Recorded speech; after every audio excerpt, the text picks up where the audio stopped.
Alors bonjour à toutes et à tous. Nous voici devant un ordinateur, un Optiplex 380 de chez Dell. Cet ordinateur date de 2008 environ. Il était utilisé, je pense, en bureautique dans une entreprise. C'est d'ailleurs là où je l'ai racheté. Juste avant le rachat, l'ancien propriétaire a eu la bonne idée de réinstaller Windows. Cette petite vidéo va être l'occasion de pouvoir tester l'ordinateur avec un système actuel, Windows 7, et va aussi permettre de tester un petit peu le comportement de l'ordinateur avec des logiciels actuels et voir un peu comment il fonctionne. La deuxième partie de vidéo va permettre d'illustrer une autre chose. C'est que une simple réinstallation de système ne suffit pas à effacer nos données. Je le sais, je l'ai déjà fait. Et je vais vous montrer comment on peut récupérer ces données, mais aussi comment les effacer de façon définitive.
Nous voilà devant l'écran.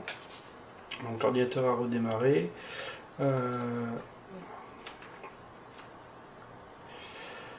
Donc j'ai complètement et totalement réinstallé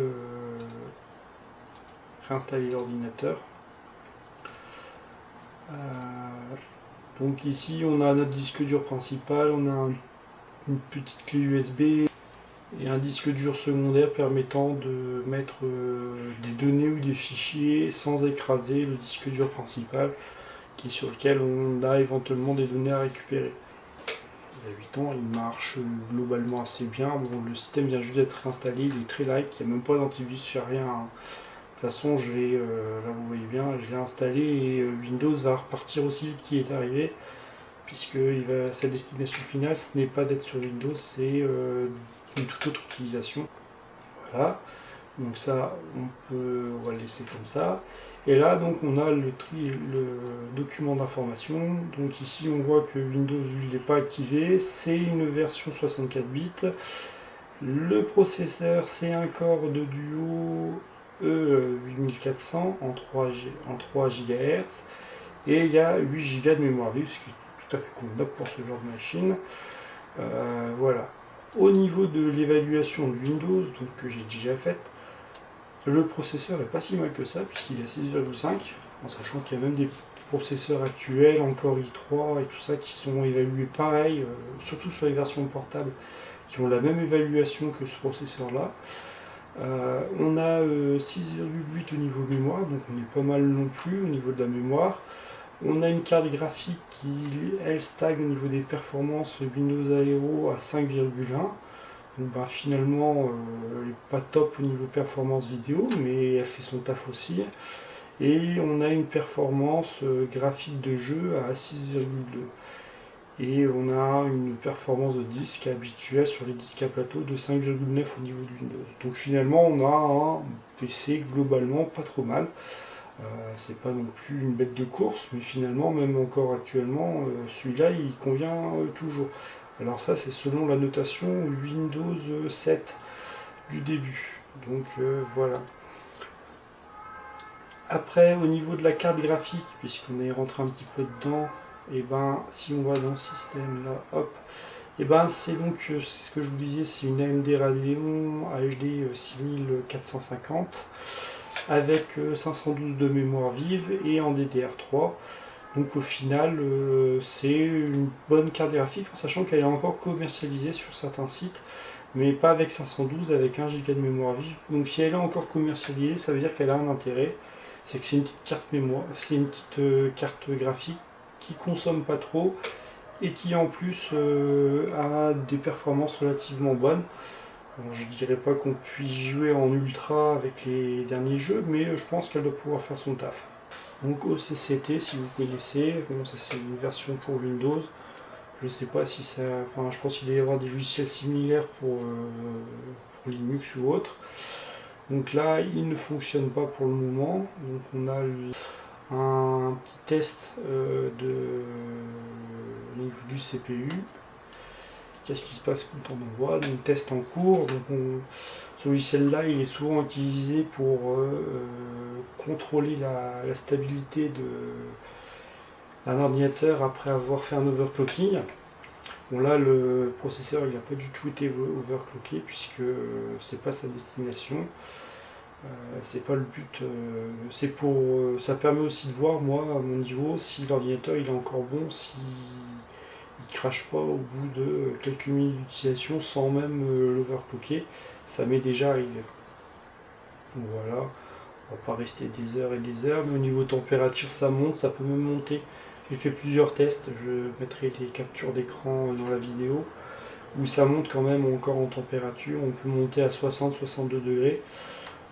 Ça va très bien, mais c'est vrai que pour un processeur qui peut être amené à faire pas mal fonctionner, ça commence à arriver dans les limites de fonctionnement, sachant que les limites extrêmes c'est 90 degrés, et 90 degrés de toute façon le processeur il se coupe avant même que vous ayez eu le temps de dire ouf, donc finalement voilà, mais vaut mieux préserver l'ordinateur et le processeur surtout que de perdre la machine, c'est bête, mais c'est des choses toutes connes.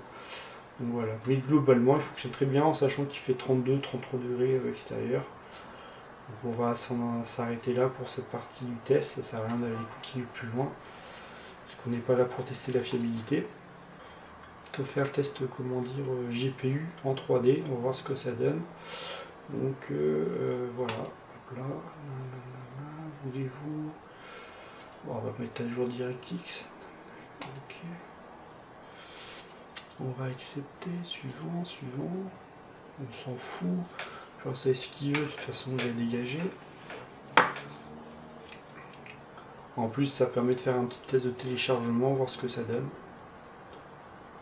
Ça finit de s'installer, on relance le test. Globalement au niveau performance en HD c'est pas ce qu'il y a de plus top. Hein. Donc le processeur lui reste tel quel, et ça c'est la sortie vidéo je crois, c'est la carte graphique, que je dise pas de bêtises. Le nombre de FPS décolle pas énormément, la température des processeurs elle n'est pas très élevée, c'est les corps, les différents processeurs, corps 1, corps 2, ça stagne. La tension elle bouge pas et les fréquences et l'utilisation de la carte graphique elles sont au maximum. La carte graphique on va dire elle est complètement dépassée, elle décollera pas énormément. Hop là on a arrêté. Mais si on descend un petit peu, alors on va descendre vraiment franchement, on va se mettre sur une résolution type PC portable. Qu'est-ce que ça donne? Là on décolle un petit peu plus. Mais on décolle pas franchement non plus, c'est pas transcendant hein, niveau performance. Donc je pense que je vais même pas, je vais peut-être quand même essayer un petit jeu histoire de voir ce que ça donne. Bon, je dois bien trouver un truc sur Steam. Bon, le nombre de FPS décolle un petit peu mais pas énormément. Bon, on va arrêter cette partie là. Si on relance ici taille 1, c'est autre chose. Et avec moins de complexité, et ben, on commence à avoir des choses un petit peu performantes, sachant que la taille d'image créée est vraiment faible. C'est vraiment un PC de bureautique à la base, avec une carte graphique pour faire de la bureautique et pas autre chose. Maintenant on va partir sur la partie un petit peu plus secondaire que je voulais vous montrer. Donc un logiciel que tout le monde peut récupérer sur internet, c'est Recuvera, qui permet en fait de détecter sur un disque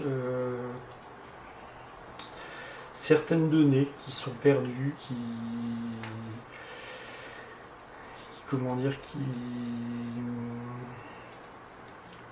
qu'on voudrait récupérer. Et donc ce logiciel-là, il est disponible sur internet, il est totalement gratuit. Et c'est aussi, je le fais pour, donc, comme je disais, pour deux choses. Première chose, montrer que rien n'est perdu, tout est conservé encore sur l'ordinateur et qu'on peut récupérer beaucoup de fichiers. Et puis ça prend du temps quand même, hein, 1 heure, donc 40 minutes. Que ça prend du temps et que on peut en récupérer. Là, c'était tout ce qui était, là, c'est tout ce qui est utilisateur.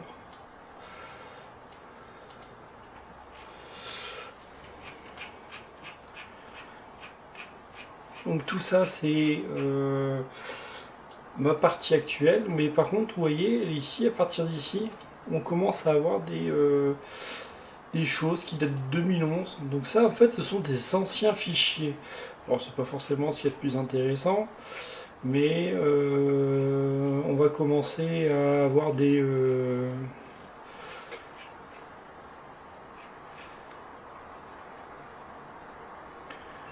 vous voyez ici on a des messages on a des anciens messages qu'on peut récupérer.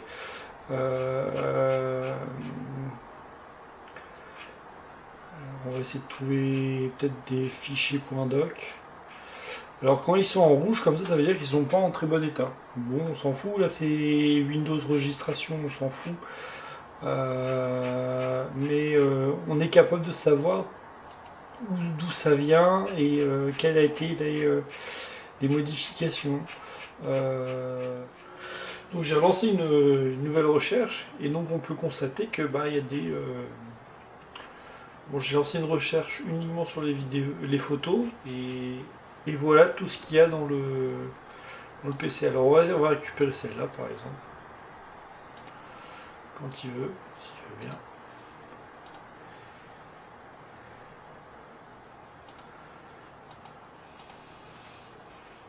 Ok, lui l'a récupéré. Apparemment c'était un fan de Rihanna. Hop là, on va la récupérer aussi. Ok. Mais on a accès à tout. Si on prend le temps et que l'on veut regarder, on a accès absolument à tout. Apparemment là il y a une vidéo. Hop là, on va la récupérer aussi. Ok. On a vraiment accès à tout l'historique de l'ordinateur. Donc, quand il y a un problème au niveau de Windows ou autre et qu'on veut le formater, il n'y a pas de problème, on peut le reformater. On peut même ne pas le reformater tout de suite, le mettre sur un dock, pouvoir récupérer les données qu'on veut récupérer, et puis après à nouveau réinstaller Windows. Mais ça pose aussi un autre problème, c'est que quand on veut vendre son ordinateur sur internet, sur un site, Le Bon Coin ou autre, et on expose notre ordinateur ainsi que toutes les données qu'on a mis dedans, aux autres personnes. Aux autres personnes qui peuvent accéder absolument à toute notre vie, je l'ai déjà dit. Et ça dépend ce qu'on a, mais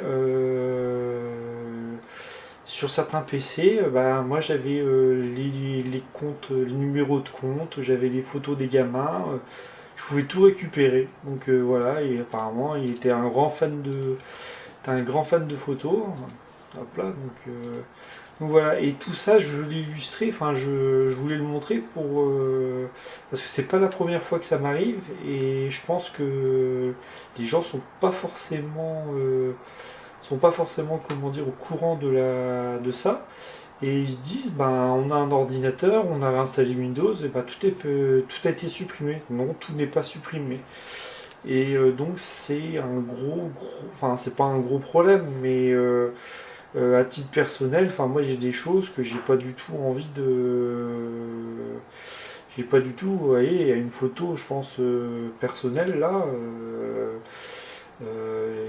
il y a des choses qu'on n'a pas forcément du tout envie de montrer comment dire, au vu et au su de tout le monde. Donc là, voilà, il y a des captures, c'est quelqu'un qui devait aller sur Google, je pense.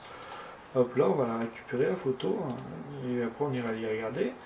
Mais voilà, enfin, et il y en a une quantité mais phénoménale. Donc, on peut voir toute la vie et tout l'historique de l'ordinateur, alors que la personne pense les avoir supprimés, alors qu'ils n'ont jamais été supprimés, quoi. Ils ont été supprimés à la lecture, mais ils sont toujours sur le disque dur. Alors on va arrêter ça sert à rien de continuer puisqu'on va pas non plus passer des heures. Donc c'est pas le but. Et donc quand voilà, et ici on a les photos de ce que j'ai récupéré. Donc c'est que des images. Là c'est. Hop là.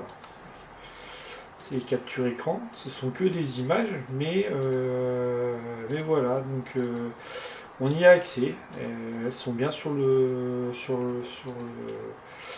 disque dur. On peut, je crois, même regarder la propriété. Bon, elle a été réenregistrée aujourd'hui pour vous montrer que voilà, c'est le 17 juillet que j'ai.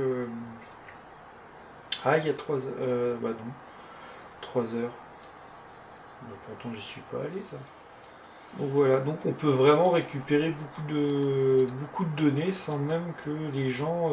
Voilà, 5 février 2014, celle-là. Donc celle-là, j'ai pas pu la fabriquer. Hein. Donc la propriété, celle-là, 26 juin 2014.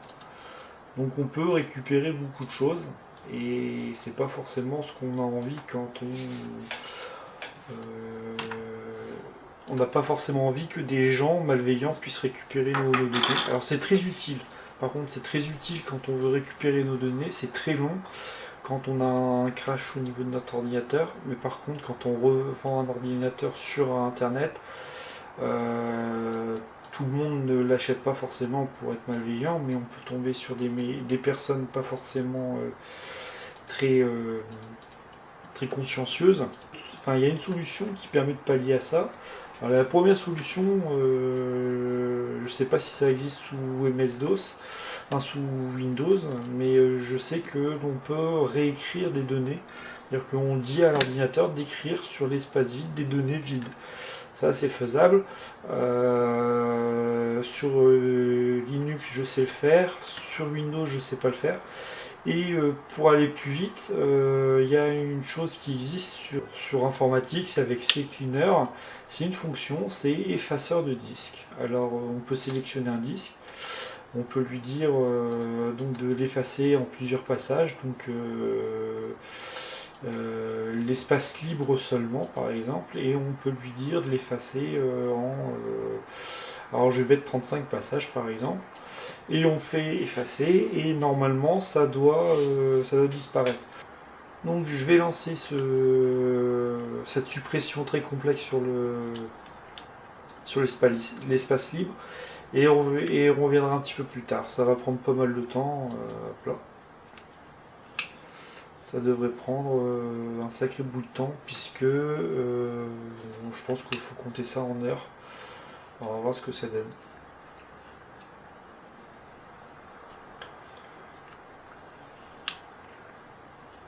Bon, c'est un petit disque dur, donc peut-être que ça va être un peu plus rapide, mais bon.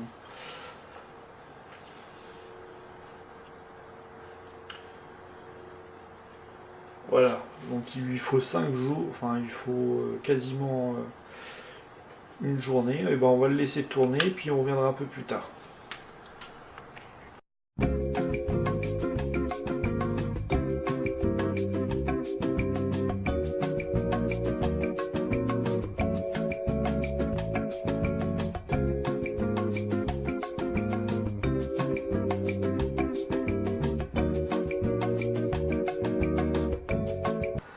Après avoir fait un gros nettoyage, et ben on s'aperçoit qu'il y a beaucoup moins de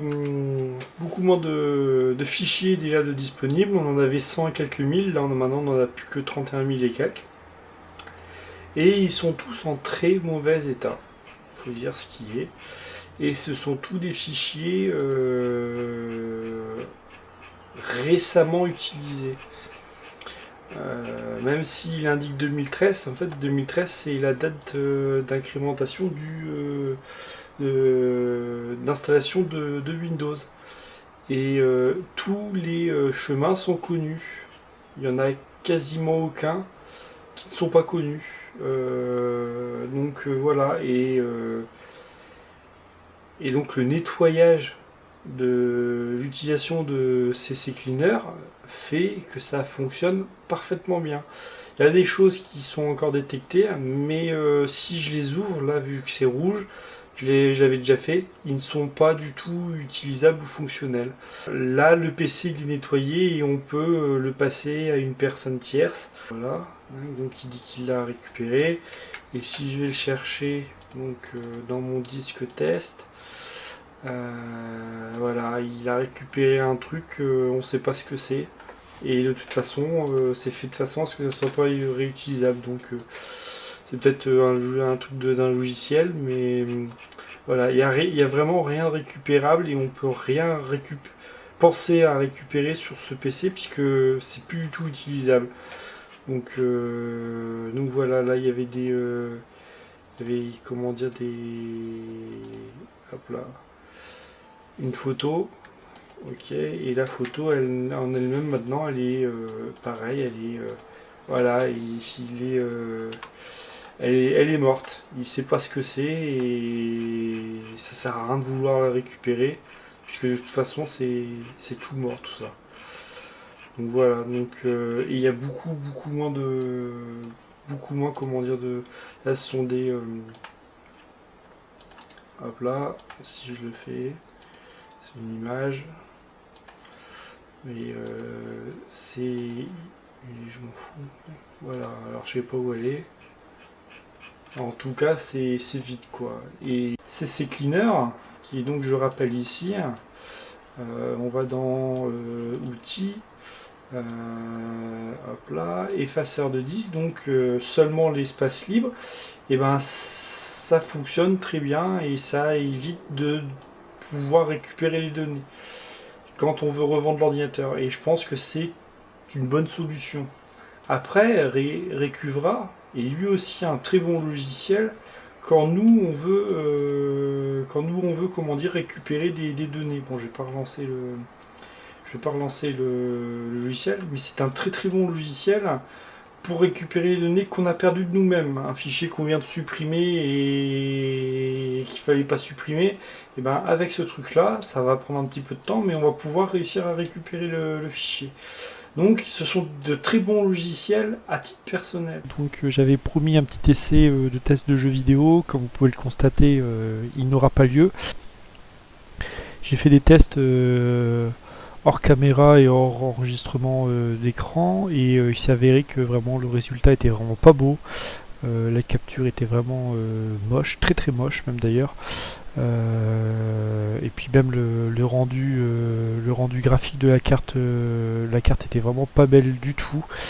Donc j'ai préféré ne pas vous montrer un truc dont j'avais un peu pressenti le résultat, c'est-à-dire que cet ordinateur là il n'est pas du tout prévu pour jouer à du jeu vidéo, en tout cas au niveau de la carte graphique. Donc on va s'éviter je vais m'éviter de faire un commentaire sur quelque chose que je savais déjà. Donc on va carrément le passer à la trappe tout ça. Et hors caméra, et j'ai tranquillement installé donc Linux Ubuntu sur l'ordinateur. Alors s'il y a des personnes qui connaissent un petit peu ce système là, moi je le connais vraiment de façon très basique. Et en fait cet ordinateur là il va pas me servir à faire de la bureautique, il va me servir à faire une sorte de serveur informatique personnel au niveau de données que je pourrais éventuellement diffuser sur internet ou donner accès à ces données sur internet. Et pour cela il faut un petit temps, je pense que j'ai déjà un NAS, mais j'ai pas envie que les données du NAS soient accessibles par internet. Je préfère segmenter un petit peu ce genre d'informations, et donc cet ordinateur là sera dédié uniquement à la diffusion de données sur internet. et éventuellement à la gestion d'un site internet que pour l'instant j'ai pas mal d'idées mais j'ai pas encore commencé à le fabriquer. Donc ce site internet là sera l'occasion donc éventuellement d'une autre vidéo parce que bah c'est quelque chose qui me botte, j'ai toujours envie de le faire et je pense que c'est l'occasion de le faire. Donc en fait le serveur servira en fait de sauvegarde d'internet et quand je ferai mes mises à jour, en théorie si tout se passe bien, c'est-à-dire que je ferai ma modification de site internet sur mon serveur, enfin sur cet ordinateur là qui lui donc stockera les données et il les fera les mises à jour automatiquement sur le site d'hébergement où j'aurai mon site. Voilà, donc c'est quelque chose que certaines personnes qui connaissent savent le faire très facilement. Moi j'ai envie de m'amuser à faire ça, donc pourquoi pas le faire. Puis c'est vrai que pour le prix auquel j'ai acheté la machine, et vu qu'elle fonctionne très bien, pourquoi ne pas le faire. En plus c'est un petit challenge, ça change de faire du montage vidéo, faire du montage photo, c'est un autre passe-temps, voilà. Donc comme moi je suis pas trop jeux vidéo, tout ce qui est Minecraft, tout ça, j'aime bien regarder sur internet, mais jouer ça me botte pas trop.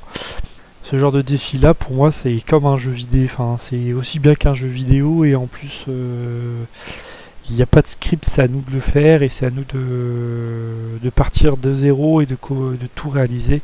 Et donc c'est ça que je veux faire. Donc ben si donc des personnes s'y connaissent un petit peu avec Linux, ils vont être scandalisés de dire ah tu fais un serveur, tu veux faire un ordinateur serveur Linux, mais tu mets les Linux Ubuntu version bureau, enfin version classique desktop. Ça risque de faire criser pas mal de personnes, mais je connais un petit peu Linux, mais pas suffisamment pour dire je vais me mettre sur Linux Server, en sachant que Linux Server, ben, c'est quoi? C'est ce Linux Ubuntu, mais très fortement allégé. Donc après, il y a des choses qu'on peut dégager et d'autres choses que l'on peut conserver. Donc en sachant que cet ordinateur-là pourra servir à pas mal de choses. Donc j'avais envie de me lancer là-dedans. Donc il fonctionne parfaitement, tous les pilotes ont été reconnus du premier coup et j'ai eu aucun problème à l'installation. Beaucoup moins de problèmes qu'avec Windows puisque la carte réseau natif est reconnue direct par Linux, alors qu'avec Windows j'avais eu beaucoup de problèmes, j'avais dû finir par passer par la petite clé Wi-Fi. Donc là c'est pas la clé Wi-Fi, c'est carrément le réseau, donc ça marche super bien. Une nouvelle aventure se lance et je pense de nombreuses vidéos aussi puisque comme vous pouvez le constater sur cette partie là j'ai trouvé, et ça existe aussi sur l'univers Windows, j'ai trouvé un logiciel qui permet facilement d'enregistrer son bureau, faire des captures d'écran bureau et en plus d'enregistrer tout l'audio du bureau. Donc c'est très bien, c'est OBS. Donc il existe sur Windows, aussi sur l'univers Mac. Sur Linux, il est d'une facilité déconcertante à installer, c'est impressionnant. Le peu que je l'ai utilisé est vraiment ça a l'air d'être très agréable à voir ce que ça donne. Bon là c'était en statique, donc c'est vrai que c'est pas ce qu'il y a de mieux.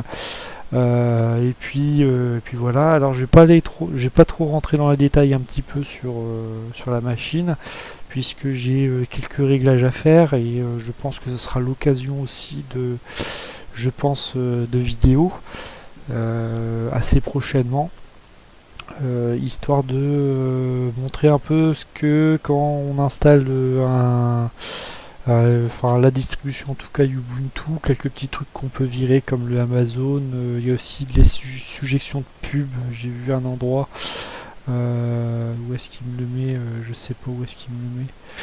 Mais enfin bref, il y a des pubs qui apparaissent de temps en temps. Amazon, on s'en fout, de toute façon, c'est pas ça qui va. Et comme là il est en version on va dire stock, c'est-à-dire que je l'ai installé, j'ai rien installé d'autre que OBS, donc il y a des réglages à faire, il y a des petites choses à faire. Et c'est l'occasion de montrer tout ça. Parce que je pense que tout le monde n'ose pas forcément se lancer là-dedans, et en fait au final c'est du peu que j'ai pu utiliser, c'est vraiment bien. On n'a pas forcément besoin d'utiliser un Windows pour faire du Word ou du montage vidéo. Il y a des logiciels en libre sur Linux qui marchent mais vraiment très bien. Mais bon, malheureusement, moi je me suis lancé sur Linux et voilà. Et comme vous pouvez le constater, la capture vidéo sur ce PC pose un problème, puisque là je suis uniquement en capture vidéo, je fais quasiment rien. Et le processeur il prend déjà 52%. Alors à savoir que sous Windows, le processeur était à 100% capture vidéo, et c'est ça je pense qui posait beaucoup de problèmes. C'est que en fait le processeur est saturé, la carte vidéo était saturée, et du coup les rendus étaient véritablement catastrophiques. Donc voilà. Donc sur ce, je vous souhaite une bonne journée ou une bonne soirée. Amusez-vous bien et puis à bientôt. Au revoir.